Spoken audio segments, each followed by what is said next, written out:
आज की moral story का टाइटल है the Wolff and the ship. That is एक भेड़िया जो एक जंगली जानवर होता है। द सीप एक भेड़, एक भेड़िए और एक भेड़ के बीच की स्टोरी है। So let's move on the first paragraph the story.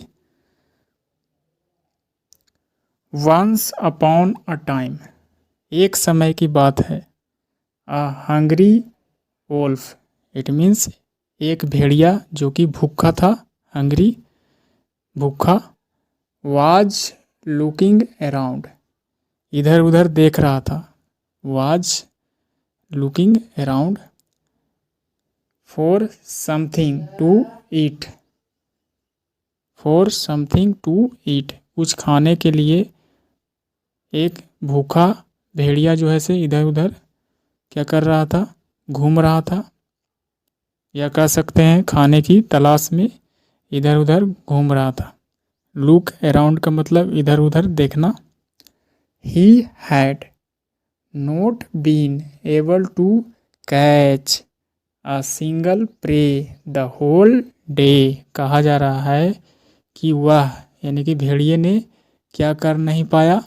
Had not been able यानी कि लंबे समय से क्या कर रहा था, तलाश कर रहा था कुछ खाने के लिए। हैड नॉट बीन यानी कि लंबे समय तक नहीं कर पाना। वह जो है लंबे समय तक समर्थ नहीं हो पाया पकड़ने में। आ सिंगल प्रे यानी कि एक शिकार को, द होल डे पूरे दिन एक शिकार को भी नहीं पकड़ पाया। ऐसा कर सकते हैं, he had not been able यानी कि वह समर्थ नहीं रहा था, टू कैच पकड़ने में, अ सिंगल प्रे एक शिकार को भी पकड़ने में समर्थ नहीं रहा था। द होल डे यानी कि पूरे दिन। उस हैड बीन का मतलब कोई कार्य पास्ट समय में लंबे समय तक होना, जारी रहना। He was starving due to hunger, और इस प्रकार वह नहीं शिकार को ढूंढ पाया जिसके वजह से वह भूख से मर रहा था। स्टारविंग मतलब भूख से मरना। वह ड्यू टू का मतलब के वजह से, ड्यू टू हंगर यानी कि भूख की वजह से वह मर रहा था। लुकिंग फॉर, लुक फॉर का मतलब तलाश करना, खोज करना। लुकिंग फॉर सम प्रे यानी कि शिकार की तलाश में। He strayed into a meadow stealthily, it means secret रूप से यानी कि गुप्त रूप से वह जो है से भटकता हुआ पहुंचा एक घास के मैदान में। मीडो इट मीन्स घास के मैदान में। स्ट्रेड भटकता हुआ, चुपके से छुप गया कह सकते हैं, या फिर पहुंचा। The shepherd had left his fluke of सीप अनअटेंडेड। कहा जा रहा है कि शेफर यानी कि चरवाहा यानी कि भेड़ को चराने वाला, वह जो है से क्या कर चुका था, यानी कि यहाँ पर पास्ट परफेक्ट टेंस का स्ट्रक्चर है। हैड के बाद वर्ब का थर्ड फॉर्म है। लीव का थर्ड फॉर्म लेफ्ट होता है। लीव का मतलब छोड़ना।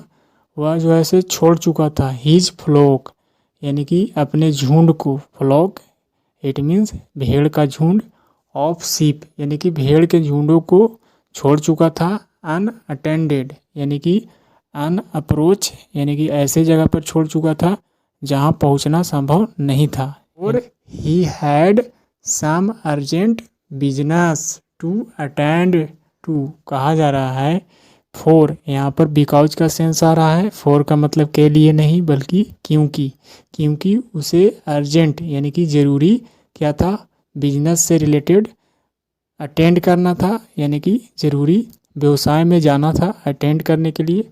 बी प्रेजेंट इट मीन्स उपस्थित होना। अटेंड का मतलब। The Wolff spotted the ship, तभी जो है से भेड़िए ने पाया यानी कि अचानक से भेड़ को पाया जो चरवाहा छोड़ चुका था। एंड थाउट और सोचा, ओह आई एम सो लकी, मैं कितना भाग्यशाली हूँ। हेयर आर मेनी फैट सीप, यह रहा बहुत सारे भेड़। मेनी के बाद हमेशा प्लूरल नाउन का इस्तेमाल किया जाता है, लेकिन सीप जो है सिंगुलर और प्लूरल सेम ही होते हैं। अगर वन सीप की बात करें या फिर टू सीप्स नहीं कह के टू सीप या थ्री सीप कहेंगे। एस या एस का इस्तेमाल नहीं किया जाता है, इसलिए मेनी के बाद जो है सीप में एस या एस का इस्तेमाल नहीं किया गया है। इस प्रकार अपने आप को भाग्यशाली समझा और ये रहे मोटे मोटे भेड़ बहुत सारे। I'll eat them, I'll it means I will, मैं खाऊंगा, देम इन सबको खा जाऊंगा, ऐसा सेंस आएगा।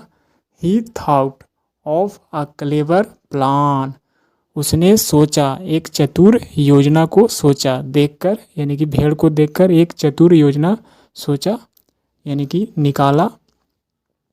ही सैड, उसने कहा यानी कि भेड़ को देखकर भेड़िए ने कहा। अलाउड यानी कि तेजी से चिल्लाकर कहा। टू द शीप, उन सभी भेड़ों को तेजी से चिल्लाते हुए कहा। Friends I am very thirsty, मैं बहुत प्यासा हूँ। दोस्त मैं बहुत प्यासा हूँ। I can note move at all, at all मतलब तनिक सा भी नहीं, बिल्कुल भी नहीं। नोट एट ऑल का मतलब बिल्कुल भी नहीं, तनिक सा भी नहीं। आई कांट मूव, मैं इधर उधर नहीं जा पाऊँगा यानी कि मैं इधर उधर नहीं चल सकता हूँ। आई कांट मूव, मैं नहीं चल सकता हूँ। एट ऑल बिल्कुल भी नहीं चल सकता हूँ। Can one of you bring some water to me, यानी कि क्या तुम लोगों में से कोई एक ला सकते हो सम वाटर टू मी, मेरे लिए, यानी कि मेरे पास पानी ला सकते हो, थोड़ा पानी ला सकते हो, ऐसा भेड़िए ने कहा। बट लेकिन द शीप रिप्लाइड, उन भेड़ों ने जवाब दिया। We are not going to be fooled by you, हम लोग नहीं जाने वाले हैं क्या होने के लिए, बी फूलेड मूर्ख बनाए जाने के लिए, बाय यू तुम्हारे द्वारा मूर्ख बनाए जाने के लिए हम लोग नहीं जाने वाले हैं। We are not going to come to you, और हम लोग नहीं जाने वाले हैं तुम्हारे पास, कम टू यू यानी कि तुम्हारे पास नहीं आने वाले हैं। In order to become your lunch, और साथ ही साथ इन ऑर्डर टू पर्पस बताता है यानी कि बनने के लिए, योर लंच तुम्हारा भोजन बनने के लिए हम लोग नहीं जा रहे हैं, कम टू यू तुम्हारे पास आना। द वोल्फ वाज स्टैंड, इस प्रकार भेड़िया जो है से स्तब्ध हो गया, हक्का बक्का हो गया था। हिज क्लेवर प्लान यानी कि उसका चतुर योजना फेल्ड असफल रहा। ड्यू टू किस वजह से, द अलर्ट शीप यानी कि सतर्क सावधान भेड़ की वजह से उसका प्लान असफल रहा। तो this is the story I finished, and what is the moral of this story. The moral, always be on alert, हमेशा क्या रहे, होना चाहिए, हमेशा रहिए क्या, ऑन अलर्ट यानी कि सतर्क रहिए, हमेशा सावधान रहिए, सतर्क रहिए, ऐसा कहने का मतलब है बी ऑन अलर्ट, हमेशा सतर्क रहिए।